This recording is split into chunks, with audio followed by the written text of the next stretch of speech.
অসমীয়া ভাষাৰ ৰূপতাত্ত্বিক গঠনৰ তৃতীয় লানি আলোচনালৈ সকলোকে স্বাগতম জনাইছো। আজি আমি এই তৃতীয় লানি আলোচনাত অসমীয়া ভাষাৰ ক্ৰিয়াৰ গঠন সম্পৰ্কে বিশ্লেষণ কৰিবলৈ যত্ন কৰিম। প্ৰথমে জানো আহা ক্ৰিয়াপদ কি? ক্ৰিয়াপদ হ'ল যিকোনো বাক্যৰ প্ৰাণকেন্দ্ৰ, যাৰ জৰিয়তে কোনো কাম কৰা, হোৱা বা ঘটা বুজায়।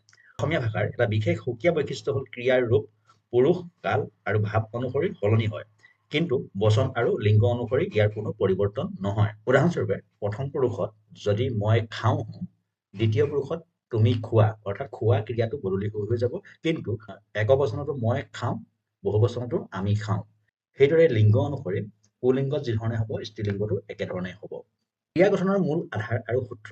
এটা ক্ৰিয়াপদ প্ৰধানকৈ তিনিটা আৱশ্যকীয় খণ্ডৰে গঠিত হয়: ধাতু বা ক্ৰিয়াৰ মূল, সময় নিৰ্দেশক কালসূচক প্ৰত্যয় আৰু কৰ্তা নিৰ্দেশক পুৰুষসূচক বিভক্তি, যেনে কৰ, ইজ, অ, পঢ়িছ। ক্ৰিয়া গঠনৰ প্ৰধান সূত্ৰ তিনিটা। প্ৰধান অৱস্থাত ধাতুৰ লগত পুৰুষসূচক বিভক্তি যোগ হয়, যেনে কৰ যোগ উ, কৰো।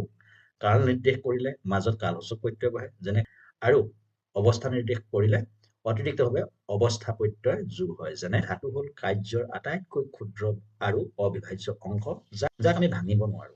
এই ধাতুৰ পৰিয়ালটোক মূলতঃ দুটা ভাগত ভগাব পাৰি: মৌলিক বা মুখ্য ধাতু আৰু সাধিত বা মৌলিক ধাতুবোৰ মূলতঃ সংস্কৃত বা আন প্ৰাচীন ভাষাৰ পৰা পোনে পোনে অসমীয়ালৈ আহিছে, যেনে গৰ্জ, কৰ, খাত ইত্যাদি।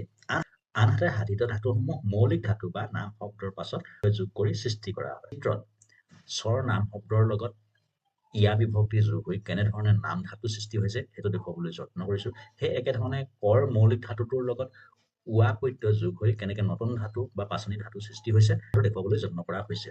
ইয়াৰ উপৰিও কিছুমান বিশেষ ধ্বন্যাত্মক ধাতু আছে যিবোৰ কোনো ধ্বনিৰ অনুকৰণত গঠন হয়। চিত্ৰত সেই ধ্বনিৰ অনুকৰণত কেনেধৰণে ধ্বন্যাত্মক ধাতু সৃষ্টি হয় সেইটো দেখুৱাবলৈ যত্ন কৰা হৈছে। ইয়াত ভূ শব্দটো ভুল হৈ আছে, তোমালোকে শুদ্ধ কৰি ল'বা। এতিয়া আহোঁ আমি ক্ৰিয়াপদৰ শ্ৰেণী বিভাগলৈ। ক্ৰিয়াপদক আমি তিনিটা দৃষ্টিকোণৰ পৰা শ্ৰেণী বিভাগ কৰিব পাৰোঁ: প্ৰকৃতি অনুসৰি, কৰ্ম অনুসৰি আৰু অৰ্থ অনুসৰি। প্ৰকৃতি অনুসৰি ক্ৰিয়া দুই প্ৰকাৰৰ: সমাপিকা ক্ৰিয়া আৰু অসমাপিকা ক্ৰিয়া। কৰ্ম অনুসৰি ক্ৰিয়া দুই প্ৰকাৰৰ: সকৰ্ম ক্ৰিয়া আৰু অকৰ্ম ক্ৰিয়া। আৰু অৰ্থ অনুসৰি ক্ৰিয়া দুই প্ৰকাৰৰ: সদৰ্থক আৰু নয়াৰ্থক। সমাপিকা ক্ৰিয়া হৈছে যি ক্ৰিয়াপদে ক্ৰিয়াৰ কাৰ্যৰ সমাপ্তি বুজায় আৰু বাক্যটো শেষ কৰে, যেনে মই বজাৰলৈ গৈছিলোঁ, ইয়াত গৈছিলোঁ শব্দটো সমাপন কৰা বুজাইছে। সেইদৰে অসমাপিকা ক্ৰিয়া হৈছে যিবোৰ ক্ৰিয়াপদে অৰ্থপূৰ্ণ কৰি বাক্যটো সম্পূৰ্ণ কৰিব নোৱাৰে, সেইবোৰে অসমাপিকা ক্ৰিয়া, যেনে মই ভাত খাই স্কুললৈ যাম। ইয়াত খাই ক্ৰিয়াটোৱে বাক্যটো শেষ কৰিব পৰা নাই, তাৰপিছত আৰু কিবা এটা হ'ব, সেইকাৰণে সেইটো অসমাপিকা ক্ৰিয়া। সকৰ্ম ক্ৰিয়া হৈছে যিবিলাক সমাপিকা ক্ৰিয়াৰ কৰ্ম থাকে, যেনে মই অংক কৰোঁ, ইয়াত অংকটো হৈছে কৰ্ম। আৰু অকৰ্ম ক্ৰিয়া হৈছে যিবিলাক ক্ৰিয়াৰ কৰ্ম নাথাকে, অৰ্থাৎ উদাহৰণস্বৰূপে মই বহিলোঁ, ইয়াত কোনো কৰ্ম নাই, কৰ্তাই কাৰ ওপৰত কাম কৰিছে তাৰ কোনো নিৰ্দেশ নাই। অৰ্থ অনুসৰি ক্ৰিয়া সদৰ্থক বা নয়াৰ্থক হ'ব পাৰে। অসমীয়া ভাষাত নয়াৰ্থক ক্ৰিয়া গঠন অতি আমোদজনক। ইয়াত ন প্ৰাকৃতিটোৱে ক্ৰিয়াপদৰ আদি স্বৰবৰ্ণৰ সৈতে সমীকৰণ বা সমীভৱন কৰে, যেনে ন, কৰো। মূল ক্ৰিয়াটোত প্ৰথম আখৰটোত যিটো স্বৰচিহ্ন যোগ হৈ থাকে, নয়াৰ্থক কৰোঁতে নৰ লগত সেইটো চিহ্ন যোগ হৈ যায়, যেনে ন খাওঁ নহয় নাখাওঁ, ইয়াত খটোত আকাৰ আছে কাৰণে নাখাওঁ হয়। সেই একেধৰণে নুশুনো, ন শুনো, ইয়াত ক্ৰিয়াটোৰ প্ৰথম আখৰটোত উকাৰ যোগ হৈ আছে কাৰণে নটোতো উকাৰ যোগ হৈ যায়। ইয়াৰ কিছুমান ব্যতিক্ৰমো থাকে, যেনে নাই, থাক, আছ, বল আদি কিছুমান অনিয়মিত ক্ৰিয়া আছে যিবোৰৰ সকলো কাল আৰু পুৰুষতে লোপ নাথাকে, অৰ্থাৎ তেওঁ ঘৰত নাই, আমি ঘৰত থাকিম। কিছুমান ব্যতিক্ৰমধৰ্মী অনিয়মিত ক্ৰিয়া। এই ক্ৰিয়াবোৰৰ সকলো কাল আৰু পুৰুষতে কোনো ৰূপ নাথাকে।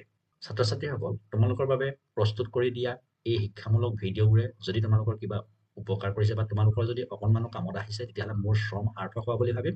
আৰু মোক উৎসাহ জনাবৰ বাবে তোমালোকে মোৰ এই চেনেলটো ছাবস্ক্ৰাইব কৰিবা, লগৰ বন্ধু বান্ধৱীৰ লগত এই ভিডিঅ'বোৰ শ্বেয়াৰ কৰিবা। লগতে কিবা ক'বলগীয়া থাকিলে কমেণ্ট যোগে জনাবা বুলি আশা কৰিছোঁ।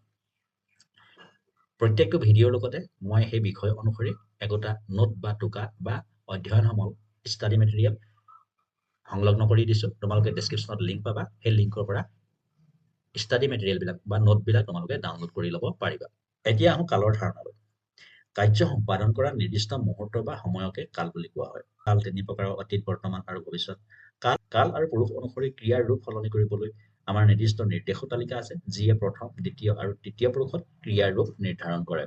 শ্লাইডত কাল আৰু পুৰুষ নিৰ্দেশক তালিকাখন তোমালোকৰ বাবে দি দিছো এই কথাখিনি ব্যাখ্যা কৰিলে ভিডিঅ'টো যথেষ্ট দীঘলীয়া হ'ব তোমালোকে বুজি ল'বা বুলি আশা কৰিছো যদি বুজি নোপোৱা তেতিয়াহ'লে কমেণ্ট যোগে মোক জনাব পাৰিবা বৰ্তমান কালৰ গঠন নিত্য বৰ্তমান কালত ধাতুৰ লগত পুৰুষ বিভক্তি খা যোগ ও খাওঁ মই ভাত খাওঁ স্বৰূপ বৰ্তমান কালত ধাতুৰ লগত পুৰুষ বিভক্তি সাধাৰণ অতীত কালত ধাতুৰ লগত পুৰুষ বিভক্তি ইল ইলু আদি ব্যৱহাৰ হয় অপূৰ্ণ অতীত কালত ধাতুৰ লগত ইজ ইল আদি পুৰুষ বিভক্তি যোগ হয় পঢ়িছিল ভৱিষ্যৎ কালত ধাতুৰ লগত ইম ইবা ইম ইব আদি পুৰুষ বিভক্তি যোগ হয় যেনে যাম এই স্লাইডত ধাতু কাল আৰু পুৰুষৰ সঠিক ব্যৱহাৰ দেখুওৱা হৈছে ধাতু কাল আৰু পুৰুষৰ সঠিক ব্যৱহাৰেই হ'ল নিৰ্ভুল অসমীয়া ক্ৰিয়া গঠনৰ চাবিকাঠি আজিৰ ভিডিঅ'টো ইমানেই পৰৱৰ্তী ভিডিঅ'ত আমি অসমীয়া বাক্য গঠন সম্পৰ্কে আলোচনা কৰিম